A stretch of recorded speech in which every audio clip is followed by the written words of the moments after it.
ലൈംഗികാരോപണങ്ങളിൽ Rahul Mamkootathil MLA-ക്കെതിരെ crime branch കേസെടുത്തു. സ്ത്രീകളെ സമൂഹമാധ്യമങ്ങൾ വഴി പിന്തുടർന്ന് ശല്യം ചെയ്തതിനും നിർബന്ധിത ഗർഭചിത്രത്തിന് പ്രേരിപ്പിക്കുന്ന വിധത്തിൽ മെസ്സേജുകൾ അയച്ചതിനും ഭീഷണിപ്പെടുത്തിയതിനുമാണ് കേസ് രജിസ്റ്റർ ചെയ്തിട്ടുള്ളത്.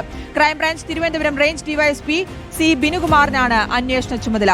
സായികുമാർ നൽകും വിശദാംശങ്ങൾ. സായികുമാർ, മുഖ്യമന്ത്രി ഇന്ന് പറഞ്ഞിരുന്നു ഇതുമായി ബന്ധപ്പെട്ട് ഉയർന്ന ആരോപണങ്ങളിൽ കൃത്യമായിട്ടുള്ള നിയമ നടപടിയിലേക്കടക്കം കാര്യങ്ങൾ നീങ്ങുമെന്ന്. ഇതിന് പിന്നാലെയാണ് ഇപ്പോൾ രാഹുൽ മങ്കുട്ടത്തിൽ MLA-ക്കെതിരെ ക്രൈംബ്രാഞ്ച് കേസെടുത്തിരിക്കുന്നത്, അല്ലേ?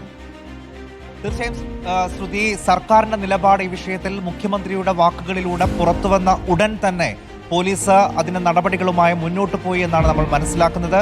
നേരത്തെ റിപ്പോർട്ടർ തന്നെ പുറത്തുവിട്ട അതിഗുരുതരമായിട്ടുള്ള ശബ്ദ സംപ്രേഷണം, അതുമായി ബന്ധപ്പെട്ട പൊതുപ്രവർത്തകനായ H ഹഫീസാണ് മ്യൂസിയം പോലീസിൽ പരാതി നൽകിയിരുന്നത്. ആ പരാതിയിൽ പോലീസ് ആദ്യം ഒരു നിയമോപദേശം തേടുകയും അങ്ങനെ കേസുമായി മുന്നോട്ട് പോകാം എന്ന ഒരു നിയമോപദേശം സർക്കാരിന് ലഭിക്കുകയും ചെയ്തു. അങ്ങനെയാണ് കേസെടുക്കുന്ന നടപടിയിലേക്ക് ക്രൈംബ്രാഞ്ച് കടന്നിട്ടുള്ളത്. അതുമാത്രമല്ല, ഈ കേസെടുത്ത വിവരം പൊതുജനങ്ങളെ ഒരു വാർത്താക്കുറിപ്പിലൂടെ അറിയിക്കുന്ന ഒരു അസാധാരണ നടപടിയും ഇന്ന് പോലീസിന്റെ ഭാഗത്ത് നിന്ന് കണ്ടു എന്നുള്ളതാണ് നമുക്ക് ഈ വിഷയത്തിൽ എടുത്തു പറയാൻ കഴിയുന്ന. അപ്പോൾ ഈ കേസുമായി ബന്ധപ്പെട്ട് നിയമ നടപടികളുമായി ബന്ധപ്പെട്ട് സർക്കാർ മുന്നോട്ട് പോവുകയാണ്. അതിൽ സ്ത്രീകളെ അവരുടെ താല്പര്യത്തിന് വിരുദ്ധമായി സോഷ്യൽ മീഡിയ വഴി പിന്തുടർന്ന് ശല്യം ചെയ്യുക, സ്ത്രീകൾക്ക് മാനസിക വേദനയ്ക്കിടയാക്കുന്ന വിധത്തിൽ പ്രവർത്തിച്ച് നിർബന്ധിത ഗർഭചിത്രത്തിന് പ്രേരിപ്പിക്കുന്ന വിധത്തിൽ മെസ്സേജുകൾ അയച്ചും ഫോൺ വിളിച്ച് ഭീഷണിപ്പെടുത്തിയതിനുമൊക്കെ എതിരെയാണ് ഇപ്പോൾ കേസ് രജിസ്റ്റർ ചെയ്തിരിക്കുന്നത്. 3 പ്രധാനപ്പെട്ട ഗുരുതര വകുപ്പുകൾ തന്നെ ഇപ്പോൾ രാഹുൽ മാങ്കൂട്ടത്തിനെതിരെ ചുമത്തിയിട്ടുമുണ്ട്. DGPയുടെ നിർദ്ദേശപ്രകാരമാണ്